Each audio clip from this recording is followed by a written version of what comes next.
Welcome back to another episode of Caps Off.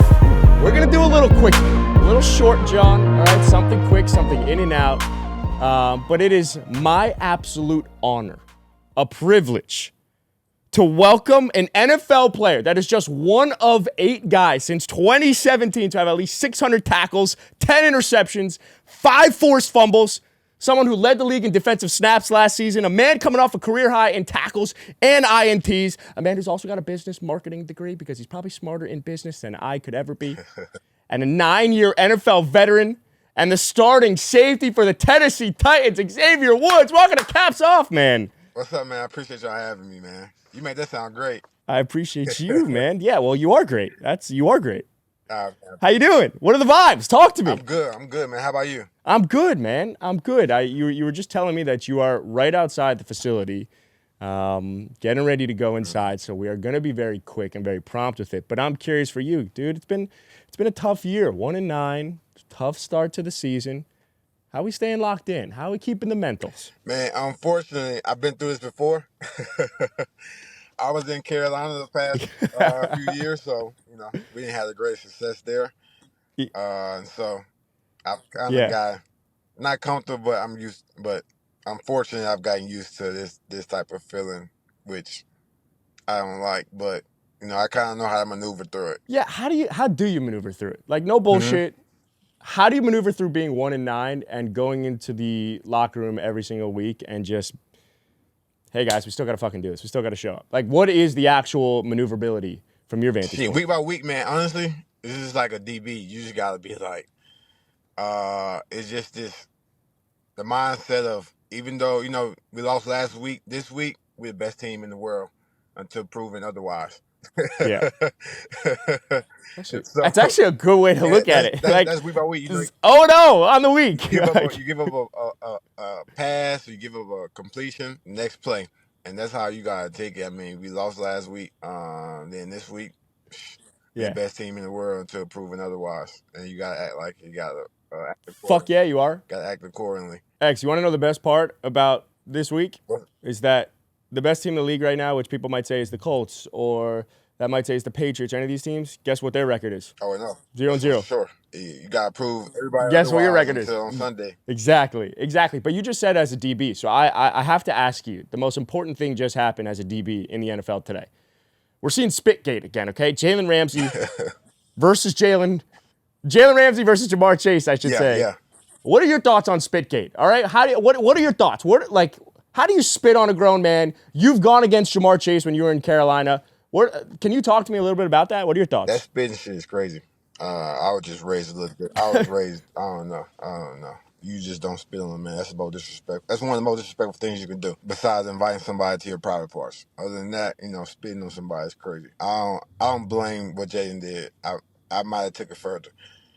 Spitting on somebody is crazy. I think Jalen took it light. Yeah, Jalen did take it light. I would also say, if someone spits on you, you should be allowed to then, it's like Slime Time Live back when we were kids. Remember that shit where they would pour the green slime on you on Nickelodeon? You should have to do that. You should get to spit back on the person, all right? A spit for a spit. If you spit on me, I'm spitting right back at your face. All right, you don't get to fucking do that shit. It'll kind of be like Cortland Finnegan and Andre Johnson. Yeah, it would kind of got to that, depending on who's who, but it would have got to that. Yeah, that spitting stuff is crazy. Yeah, it is very fucked. I had your teammate on the pod. I had JC Latham before the season, and JC and I spent about an hour and 15 minutes just shooting the shit, having some fun. And one of the things I love to ask guys is top fives, right? And top fives are one of those things where us fans, we see fantasy stats, we see high level, and we just put those guys in our top 5. So I asked JC, who are your top 5 edge rushers you love to go against? But now you get to play the popular position where you get to go against the position that us fans love to rank the most, which is wide receivers. Right. So Xavier Woods, as a DB in the NFL, who are the top 5 wide receivers in the NFL? You could go anywhere. You could just do 2025. You make the rules. This is your game. Top 5, and I just get to play. Top 5 receivers this year. Let me see. Top 5. We playing the Seahawks this week. I think, is it Jackson for the Seahawks? Yeah, JSN. JSN, man. Yeah, so he's up there, too. He's up there. We just spoke about him. And quarterback play kind of has their numbers down, these next 2 guys, but we just spoke of Jamar and so we got Jamar in there. Justin, of course. Quarterback play has kind of been, not on that side this year. But you know what Yeah. they've done and what they can do when given the chance. So we got three. We got Got three. JSN, Jettis, and we got Jamar. Devontae Adams, of course, the old dog. Yeah. You know The what? old Hold dog on. Let's still pop. Let's getting stop. it done. Let's take a beat there. Yeah, let's take a beat there, X. Wait a beat. Okay. Way to still show. Man, that's what he got a quarterback. I mean, he had A-Rod, but I would love that to play wasn't with the best Stafford. situation. And he was on the Raiders. That ain't the best situation. But right now, he That's got true. Matt. That's true. That's balling, and he looked kind of like his So we got Devontae now. I got one more. You got one more spot. Let me go through. Hold on. Let me see. Do you want hints or no hints? I can throw out names. Throw out a name. All right. You got CD there. You got AJ. You got Amon Ra. You got. So we said this year. So we said this year. CD's been hurt. You could still put him in there. I mean, of course, yeah, he's the top 5 receiver when he isn't hurt for sure. Yeah. For sure. But just this year, CD's up there. AJ's up there. They having I would say this year alone, you just got to put the guy from Seattle. He's just having a great year this year. But just top 5, just year in and year out, it's definitely like CD, AJ, Jamar, Justin. Right. Those guys. So they're like interchangeable. That 5th spot can be interchangeable, but it's hard right now to kind of silo off anyone from that 4. Because the top guys, quarterback play's kind of been their detriment this year. Yeah, that's true. That is very true. JJ McCarthy's. Yep. He's a rookie first year. It's hard out there. He's been bad. Tough. Quarterback play is. It get tough. He's been bad. Yeah, you get kind of tough. Man, AJ, you know what's going on over there. Yeah, what the fuck is good with AJ Brown, bro? You're not that but let's just talk about it from the fans' perspective because I know you're a Titans fan. I was reading up on you a little bit. I know you're a Titans fan. I know you got the privilege of being able to play for your team. But I'm curious when you look at like Philadelphia right now. You got all these rumors going in about AJ Brown and Jalen Hurts, and the team doesn't love Jalen. What is this nonsense that there's people inside the locker room that don't like Jalen Hurts from your vantage point? Like, we just won a Super Bowl. We outdueled Patrick Mahomes twice. We're a Super Bowl MVP. We're still one of the best quarterbacks in the NFL. We're still winning games. When you see that smoke, like from the outside world, when the Twitter world is talking about AJ Brown and saying that there's things inside the locker room that people don't like, as someone that's in the locker room, do you just say that's bullshit? Yeah, is that just people leaking information? Like, what's going on from your vantage point? That's bullshit. That come with winning, though. That come with winning. I mean, that's bullshit. They just won a Super Bowl. They're just not having the success that they had last year. And so when that happens, they're gonna find anything. If they come off the field on a 3 and out, and Jalen or AJ looks at Jalen the wrong way, they're gonna say Jalen doesn't like him or AJ doesn't like him. They are probably the best of friends, but they're just not having the offensive success. Defense, the defense just balled out the other day. Yeah, the defense is playing it lights out because that's what happens. You take a Dolphins player and you put him in Philadelphia and he has success. That's what happens. No, that's true. That's true. That's true. They're just not having the offensive success. I mean, even Saquon's not doing what he did last year. That shit is hard to repeat offensively and defensively year in and year out. But they still got time, though. They still got a lot of time. And they're winning. So they definitely still have time. They're winning, so they're going to be in the playoff hunt, probably make the playoffs. Because they went through a span last year where they wasn't clicking on offense. And look where they made it. Yeah, I think they'll be fine. Look where they made it to, the damn Super Bowl. And won it. Yeah, I think the Eagles will be fine. I think it's one of those moments, and I was talking to an Eagles fan yesterday, is that the Eagles almost need to lose to the Cowboys when they play in Week 12 coming up, because that'll be an opportunity to say we need to make changes, and it'll be that type of loss that'll then propel them to the Super Bowl where they can look back on it and be like, we just made major changes because we lost to a division rival. So I think it's one of those situations. All hell break loose. They lose to the Cowboys. All hell break loose. Me being in that division. Cowboys look good last night. Me being in that division, I played on a few teams. That may be that's the most hype game, as far as just rivalry, that's the most rivalry, like divisional hype game that I've ever played in. Like those Eagles Cowboy games is nuts. Yeah, let's talk about that quickly because you were telling me like I know we don't have that much time, so I want to be cognizant of it before you go into the facility. But you were a member of the Dallas Cowboys. Yeah. So Dallas Cowboys versus Philadelphia Eagles, is that the most chaotic and obnoxious rivalry on the field from your perspective as a former Dallas Cowboys player? Most definitely. And then, just playing there, and they'll be like, it was the Redskins. The Redskins, when I was there, it was the Redskins and Dallas. Yeah. I was like, it's the Eagles in Dallas. That should get crazy. The fans, the atmosphere, it was usually something at stake, a playoff or the division at stake or something like that. So that's when it got. Yeah. That's when it was crazy. You know, they had Carson Wentz and then Dak. You know, same draft Yeah. class. So it was, you know, that had something to do with it. The Eagles won the Super Bowl. The Eagles won the Super Bowl my rookie or second Yes. year, something like rookie year or something. You Yeah. know, we beat them Yeah. to make the playoffs. My second year, we won the division. So yeah, that was always something to play with. That was always something to like play for. But yeah, that's the most. That's the craziest division game I ever been a Is part it of. better to play in Jerry World against the Eagles or better to play in the Link? Against them, uh, Yeah, just like which would you rather do? Because I feel like like I said, I've told you I'm a Dolphins fan. I went to Dolphins Eagles 2 years ago or 3 years ago now, and there's literally no rivalry whatsoever. But I was still having people flipping the bird on me, talking shit. It was great. I enjoyed it. So I'm so curious. if you Like, want, so would you rather I would play say this: at the Link or would you rather play in Jerry World? the best feeling is going there and winning. Going there and Yeah, winning. that's gotta feel nice. Yeah, but going there and winning and just quiet and crowd. Yeah, that's better than winning at home against them. Because of course, you know, you I'm got your sure. fans going to the hostile environment and winning and hearing that silence at the end. You know, Yeah. hearing that I forgot the song. What's the Fly, yeah, and what's the Eagles, fly. what was the boxing movies? Oh, Rocky. Rocky, Rocky. Hearing those songs. Yeah, and Yeah. silencing that crowd was I like that. Yeah, I feel like your life might just be full fucking Eagles. Like as a member of the Cowboys, as long as you never go to play for the Eagles, it might just always be fuck Philly. Oh yeah, most definitely. Yeah, when I was a Cowboy, it was up there with them for sure. Everybody else was just See, like that's how I feel about the Jets. whatever, but the Eagles, Yeah, yeah, that's how you are with the Jets. that's fair. Well, that's how I like. We both suck. So it's like I don't know if you ever seen the meme. There's a meme where it's two clowns fighting. It's from like a YouTube channel. It's two clowns just boxing. That's what us and the Jets are. We're just two clowns trying to box each other to have a playoff win. That's But all it the is. last That's 2 years all it though, it's is. been like you should have some smoke with the Bills, huh? The Bills been Yeah, getting but y'all like out of there the last few years.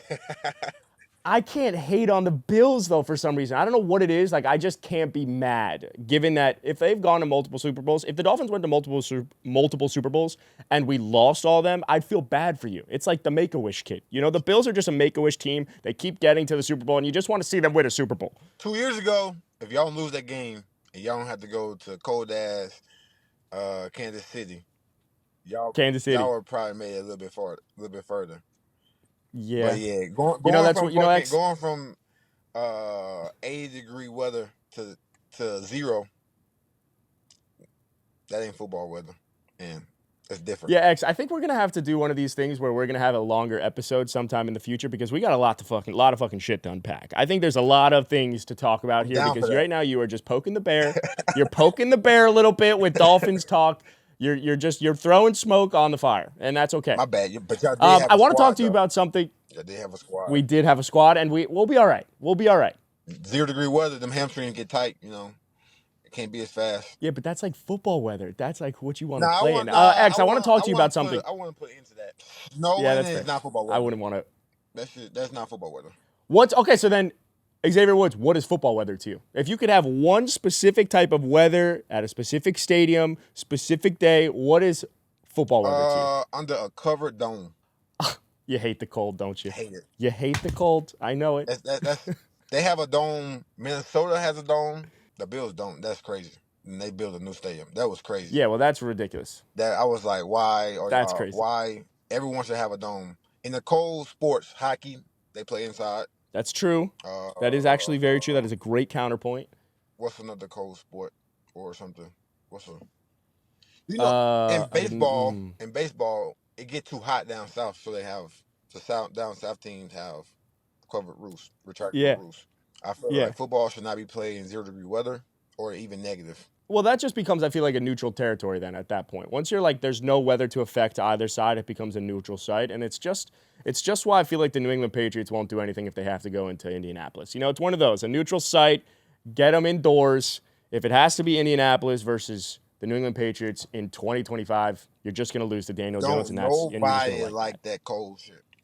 The home team in the way. I don't care. They say it's not a home field advantage. If I'm the home team, I don't like that shit either. Yeah, I wouldn't like that shit either. And that's why I live in Miami. Okay, that's why I'm here in South Florida because I fucking hate the cold. The perfect weather. You know. Perfect weather. X, we're gonna have to get you down here to do an episode here in Miami, but I want to talk to you something about that's near and dear to your heart. It's one of the reasons I wanted to talk to you the most. It's My Cause My Cleats is obviously coming up, and it is something that's incredibly near and dear to your heart. Your oldest daughter, Dallas, has autism, and for many years now, you have your own foundation. You've partnered with Best Buddies. You've done some other things with autism awareness. So with My Cause My Cleats coming up, why don't you talk to me a little bit about the X Cares Foundation, what you're doing with it, and a little bit about that situation. So X Cares was founded, years ago. It was just really just me giving back to the community. Whether it was I'm from Louisiana, I'm from Western Louisiana, so I would host certain events in Louisiana, the Thanksgiving drives, football camps, Christmas stuff. So that's when X Cares was founded, and then I had a beautiful daughter 6 years ago, and we found out that she was autistic, and then she ended up having TBI, which is a traumatic brain injury. But so through a lot of therapy and treatment stuff like that, she's getting a lot better. But yeah, so we just took it to dove into something else with Best Buddies, dove into a partnership with Best Buddies. Last year we did an event with Best Buddies. That's just with special needs kids. They just had a great time out at a arcade place. We bowled, we play arcade games, stuff like that. And so we just been doing partnerships with them. So my cleats this year, an actual young lady who's special needs as well. She told me she could not write. She had to learn how to write and stuff from the time she was young to now. But now she's an artist. Now she draws. Now she's, she actually painted and customized my cleats for my cause. Sick. So those are, the shoes are sick. The shoes are crazy. And so hopefully people see them when I get to wear them. But it was really really great for me, just because of what we go through with my daughter and our family, and just to have her be able to listen to her and what she's been through, and for her to make something for me that I can showcase the world that she has made. It's dope for me. Yeah, that's amazing. How much of the design process are you involved with? I've always wondered, like the My Cause My Cleats, or do you just give her full reign? She had full range of whatever she wanted to do. Wow. So when I seen that's cool. My first time seeing the cleats was when I received them from her. Wow, that's crazy. I'm really curious about this. Like your life has very much been impacted from this, and it's obviously very important to you. But My Cause My Cleats is one of those things that gives NFL players a space for one single day to champion a cause, right? But for someone like Xavier Woods, for someone like yourself, this is your everyday life. You live this shit. If you could design a cleat for 364 days, what would it say on that cleat? We care, you matter. Love everyone. It would go somewhere along those words. Just because when we partnered, we did this thing with Best Buddies. You could just tell the enjoyment that the kids had, just being able to go out and just play, being amongst others, but just the smiles on their faces.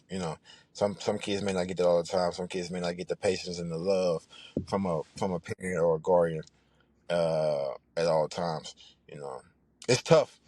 Parenting special needs kids is tough. It's definitely not. It's definitely not easy. So we have 4 kids, so Dallas gets all the love from parents and brothers and sisters.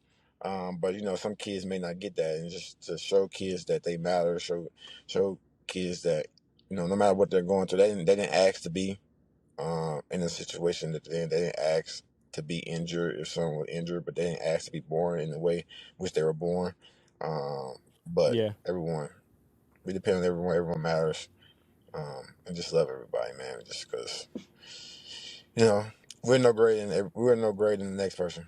Yeah, I mean, I think, and again, this is we don't have that much time to talk about it, but I think what your story can mean for other people, regardless of what they're going through, is that they can show up for someone else. And as someone that's been able to show up for their daughter and your 3 other kids as well, I think you could just tell when shit matters more than the thing that they're doing in their daily life. I think for people like us, we get so caught up in the negative, we get so caught up in the day-to-day operations, but when you are able to take a step back and realize what actually fucking matters in this world, it's situations like this, right? Yep. It's being able to show up and take care of your loved ones and your family. I'm kind of curious, though, speaking of that, is there a moment, whether it be good or hard, that has fundamentally changed the way you show up as a football player, right? Like being a father of someone with special needs, has there something that's good or bad, fundamentally changed how you show up as a teammate on the field? Uh, just my years in the league, I've just seen a lot of stuff. Just being an older guy now, outside of this football stuff, man, we just all people. Uh, Yeah, Everybody goes through stuff, we see what's going on in just the football world. And just, it's my yeah, football family. May not be teammates, but we definitely football family. yeah, What people can show out there on the field on Sundays, Monday through Saturday, you just never know what someone's going through. And so, just yeah, asking someone how they're doing can make a break, can be the light in someone's day, you know. Because people may not get that all the time. People may not get asked how they're doing. Because this is something as simple as that. Somebody might not get asked that. Just yeah, how you doing? Have a great day.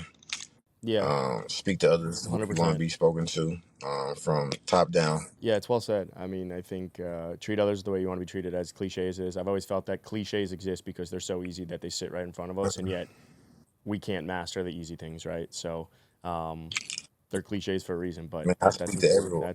I appreciate you sharing that, man. Yes, I really appreciate you sharing that. Like, I think I wish I would have more time to talk to you about this. I think mental health is something that is no fucking joke. Obviously, we see it with Marshall and Nealon, and as someone who's saying that, right? Like, I think what's also important is the mental aspect as a father. That you're a person as well. You go into the locker room every single day. You show up every single day, and then you also go home and have to remove the football player yep, and be a father. And a husband. yep. So yeah, there's a lot to the Xavier Woods story, and one of these days we'll be able to unpack it a lot more and have more time to talk about it. But I appreciate you sharing that. I'm excited to see your My Cause My Cleats, man. Most, My Cause My Cleats. That doesn't make sense. yeah. Most definitely, I gotta get That down didn't. there. That I gotta wasn't get right. down there and Yeah, we'll do an off-season one. We'll do an off-season one because the questions that I have for you, I'm gonna give you, and I'll let you go after this. This is the rapid fire round, right? This is the type of shit that I'm gonna get you tripped up on. But I like to do this thing, X, where I ask every single player the same question, right? And it's the Fast Five. So this is Xavier Woods Fast Five. I'm gonna ask you a set of 5 fast-hitting NFL questions, and I want you to spit out whatever comes off the dome. You all ready? right, got it. Where was your favorite place you ever played? Favorite place, Minnesota. Minnesota. Hardest NFL stadium to play in. Hardest, Denver. Wow. Denver. That's the first time I've heard that. Easiest NFL stadium to play in. Easiest, the easiest. New York. Against Jets or against Giants, or is there no No difference? difference. There's no one there. Fuck Meadowlands. Biggest misconception about being an NFL athlete? Biggest misconception, that we're like this huge people. you know, Unless you're offensive lineman, I'm 5'11", brother. I'm average size, brother. I may just have a lot more athletic ability than the next person, but I'm just average, brother. We not 6'4" basketball players. That's true. That is true. And your most memorable moment in the NFL? Most memorable moment was my second year in the league, 2 turnover game on Monday night. Fuck yeah. Who was it against? The Giants. Yeah, fuck the Giants. All right. Was it in New York, though? Yeah, it was in New York. Yeah, damn right. We don't like playing there anyways. Oh, man, that's good. I appreciate that. And last question for you before I let you go, X. Xavier Woods, I want you to build your dream secondary, all right? So let's assume that we're running nickel out here, all right? You got 5 DBs, really 4 because you're throwing yourself in there. I want you to build your dream secondary, however you want to do Me it. at safety. I'm not gonna go too far back. I'm gonna use more current people. Me at safety. Yeah, go for it. Let's go Harrison Smith at the other safety. Yeah, well, you got to play with him, so you're a little cheeky bastard. I'm gonna use my teammates. Yeah. Corner. Let me go corner. Corner. Let me go Byron Jones. Yep. Other corner spot. Pat P. Pat P. All All right. That's a sneaky One one more. that people I played with in Minnesota. Yeah, I was gonna say I forgot that one. You could Oh, here. I'll give you the nickel. caveat. You get to pick Pat P in his prime. Yes, and nickel. Let me go JC Horn. J.C. Horn. Yeah, J.C. Horn, fucking legend. I think That's a good I'm pretty list. good there. That Yeah, not Pat even P pick make Indianapolis. make the secondary a little sneaky. Yeah, beyond I sneaky. What do you forget mean? sometimes about. I did play with Pat. So, That's great. Yeah, I forgot I played with an NFL legend. Yeah, no big I deal. know two Not a of big them, deal. two Hall of Famers. I'm the young guy Crazy. in the room. I'm sitting there like, bro, I'm literally like when I first got to Minnesota, I'm like, it's my 5th year. I'm like, bro, I'm literally in the room with Patrick Peterson and Harrison Yeah, Smith, and that's it's crazy. me, and I'm like, this shit, like from growing up, I'm from Louisiana, so LSU was. I've been watching LSU, been watching Pat P. It's like, bro, what am I doing? What am I in right now? Well, you just said, I'm curious now with LSU. Should Lane Kiffin go to LSU? Because by Most the time this definitely. episode comes out, he might be at LSU right now. I So heard something about, was this true or not?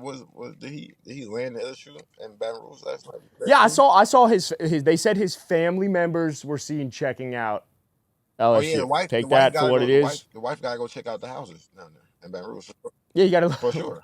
I could guarantee you're going to see some good The properties there. wife All gotta right, you're going go to see check some out the damn good houses. The properties. wife gotta go check out the communities, the schools, all that. But yeah, he should definitely. Yeah.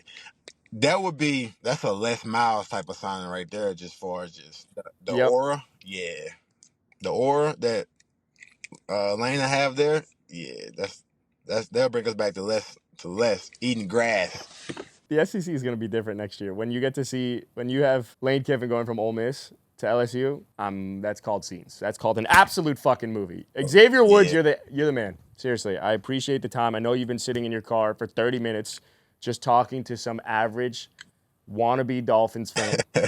no, I had a great time. And I had a great time. you're the man. We'll have to get you down here and really break bread and shoot the shit, because I think your story is one that deserves a lot more weight, a lot more time, and a lot more consideration. And I think we had to kind of rapid fire through your life in a way we didn't even get to talk about Carolina, Minnesota, Dallas, everything, especially Dallas coming off a win last night. But, I think people should be able to take away at least that little bit about, being a father and what that's been like. So I really appreciate your time. It means the absolute world. You got a fan for life on my end, and we'll have to get you down here and do something a bit longer. I appreciate it. Most definitely. I would love to do that. Hey, let's get a win this week. All right? Here we go. Get it done. We're gonna get it done. Let's go, X. Thanks, All right, man. thank you.